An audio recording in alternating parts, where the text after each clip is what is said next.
Hi hello എല്ലാവർക്കും സുഖമാണല്ലോ അല്ലേ. ഇന്ന് നമ്മൾ അത്താഴത്തിന് ഇച്ചിരി കറികളൊക്കെ വെക്കേണ്ട വന്നു. അതൊക്കെ വെണ്ടയ്ക്ക പറിച്ചുകൊണ്ട് വന്ന് അത് വെച്ചു. ഇനി മെഴുക്കുവരട്ടിയാണ് വെണ്ടയ്ക്കായെ. ഇനി നമുക്ക് മീൻ വറുക്കാനുണ്ട്. പിന്നെ നമുക്ക് 4 മണിക്കാപ്പിക്ക് പുട്ടുണ്ടാക്കണം. ഉച്ച കഴിഞ്ഞ നേരം കേട്ടോ. ഇനി നമുക്ക് വെണ്ടയ്ക്ക ഏകദേശം റെഡിയായി. മീൻ വറുക്കാൻ വേണ്ടിയിട്ട് ഇന്ന് പുളിവെള്ളം ഒഴിച്ചാണ് മീൻ ഉണ്ടാക്കുന്നത്. അതിനൊരു അര ഗ്ലാസ് വെള്ളത്തിലോട്ട് ഒരു കഷ്ണം പുളി ഒന്ന് പിച്ചി പറിച്ചിട്ട് നല്ലപോലെ ഒന്ന് തിളപ്പിച്ചെടുക്കണേ. പിന്നെ നമ്മൾ ആ മീനിൻ്റെ മേലിലോട്ട് ആവശ്യത്തിനുള്ള എരിവിനുള്ള കാശ്മീരി ചില്ലിയും ആവശ്യത്തിന് ഉപ്പും ചേർത്ത് പിന്നെ നമ്മുടെ പുളിവെള്ളം ചൂടാറിച്ചെടുക്കണം കേട്ടോ. അതും കൂടി ഒഴിച്ച് നല്ലപോലെ ഒന്ന് മൊത്തം വേണ്ട, നമ്മുടെ പുളിയുടെ ആവശ്യം അനുസരിച്ച്. എന്നിട്ട് ഇനി ആ പുളി നമുക്ക് മീൻ കറിക്ക് എടുക്കാം കേട്ടോ.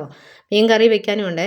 എന്നിട്ട് നമ്മളത് നല്ലപോലെ ഒന്ന് മിക്സ് ചെയ്ത് മൊത്തത്തിലൊന്ന് മിക്സ് ചെയ്തെടുക്കണേ. എന്നിട്ടൊരു പാൻ ചൂടാകുമ്പോൾ അതിലോട്ട് എണ്ണ ഒഴിച്ചിട്ട് 2-3 തണ്ട് കരിയാപ്പില ഇട്ട് കൊടുത്ത് അത് അടുക്കി പിടിക്കാതിരിക്കാനാണ് കരിയാപ്പില ഇടുന്നത്. പക്ഷേ ഇത്ര നീട്ടമുള്ള കരിയാപ്പില ഇടണ്ട കേട്ടോ. ആ മീൻ എടുത്ത് വെച്ചിട്ട് ആ ബാക്കി ഗ്രേവി അതിൻ്റെ മേലെ ഇങ്ങനെ ഒഴിച്ച് കൊടുക്കണേ. എന്നിട്ട് നമ്മൾ മൂടി വെച്ച് ചെറു തീയിലത് കുക്ക് ചെയ്യണം കേട്ടോ. ആ നേരത്തിൽ നമുക്കൊരു പകുതി സവാള, 2-3 ചുവന്നുള്ളിയും കുറച്ച് വെളുത്തുള്ളിയും ഒരു ചെറിയ കഷ്ണം ഇഞ്ചിയും കൂടി ഒന്ന് ചോപ്പ് ചെയ്തുകൊണ്ട് വരണേ. ഇത് പെട്ടെന്ന് സെറ്റായിട്ട് വരും കേട്ടോ.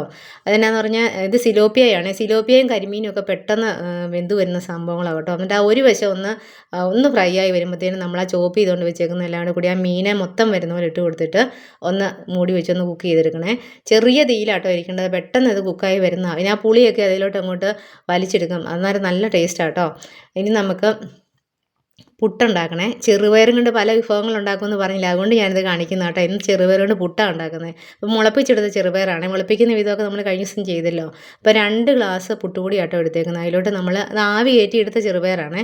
ആ ചെറുപയർ മുളപ്പിച്ച ചെറുപയർ ആവി കയറ്റി വെച്ചേക്കുന്നത്. ആ ചെറുപയർ ഒരു ഗ്ലാസോളം ഇട്ട് വെച്ച് അതിൻ്റെ അതോട്ട് ആവശ്യത്തിന് ശർക്കരയും ഒരു ചെറിയ ഏലക്ക പൊടിച്ചതും ഇട്ട് ഒരു പിഞ്ച് ഉപ്പും ചേർത്ത് വെച്ച് ഈ പയറിട്ട് കഴിഞ്ഞേച്ച് നമ്മൾ നല്ലപോലെ ഒരു സ്പൂണും കൊണ്ട് മിക്സ് ചെയ്യണേ. എന്നിട്ട് ആ പോരാത്ത വെള്ളമാണ് പിന്നെ നമ്മൾ ഒഴിച്ചു കൊടുക്കാവുള്ളൂ.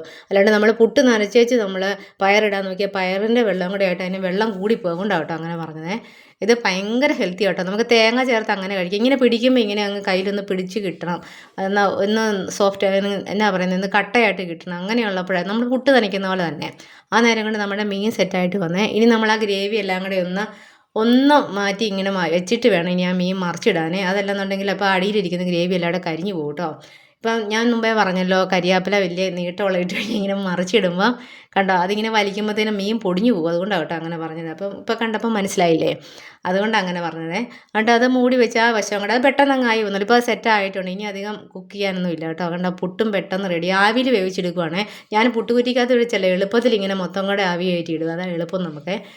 പിന്നെ മീൻ റെഡിയായി. ഇതുപോലെ ഉണ്ടാക്കി നോക്കിയിട്ട് അഭിപ്രായങ്ങൾ പറയണേ. ഇഷ്ടപ്പെട്ടാൽ ലൈക്കും ഷെയറും സബ്സ്ക്രൈബും ഒക്കെ ചെയ്ത് കമൻറ്റൊക്കെ ഇട്ട് സപ്പോർട്ടൊക്കെ ചെയ്യണേ.